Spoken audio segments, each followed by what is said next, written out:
What's going on, YouTube?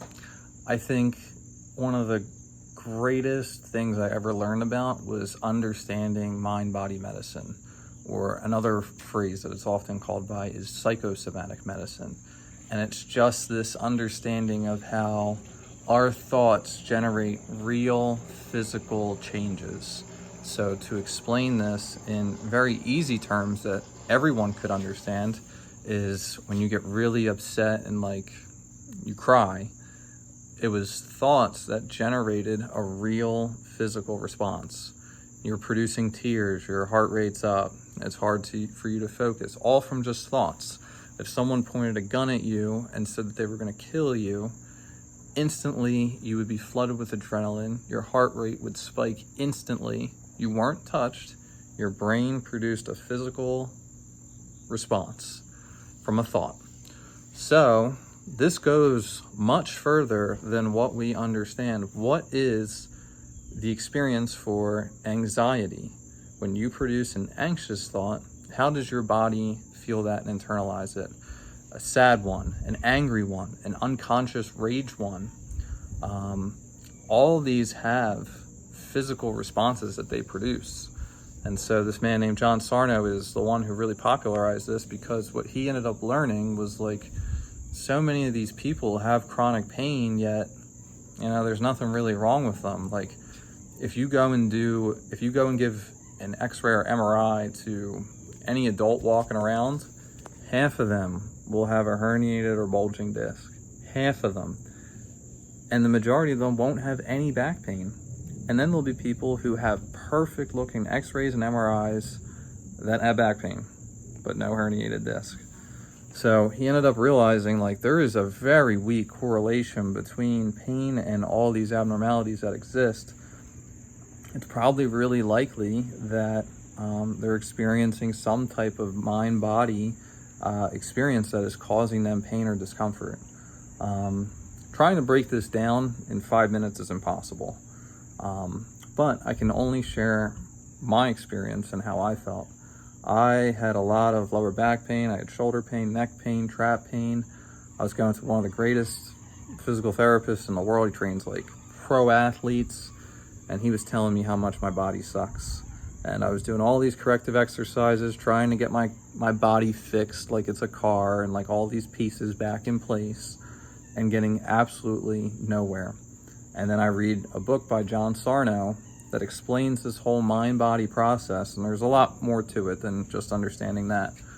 But I realized that I was doing this to myself and not realizing it.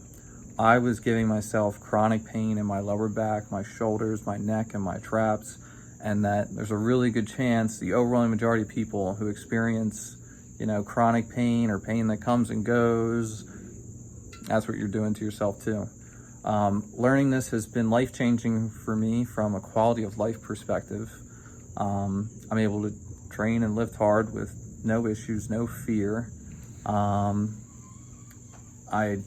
can do different things. I could exercise, yard work, walk around, not be worried about having to stand for a while. That would bother my fucking back. I think a lot of people do experience this. So in terms of things that impacted and changed my life from a physical standpoint of feeling good and feeling better, this might be number one over everything I've ever done.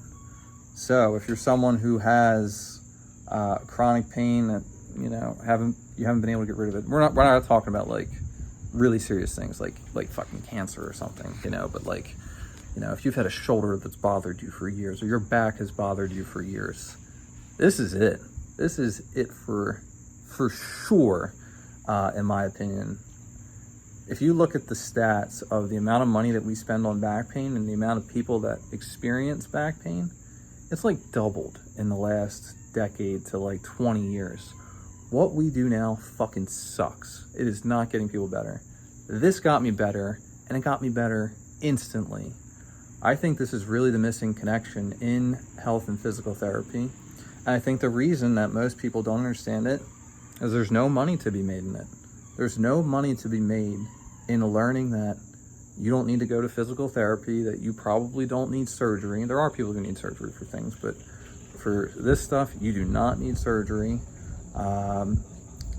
It's just shocking. And again, like, this is the greatest physical gift I've been ever given in my life, is learning this stuff. So, if you have chronic knee pain, shoulder pain, back pain, oh, almost got a cramp in my fucking foot. I'm gonna link his talk, so you can play it in the car or sit down and watch it and give it a shot and see how you feel. I've had friends I've shown this to, better right away. Some it took a little bit of time, but better every time. Like, it's so good. I can't say enough good things about it.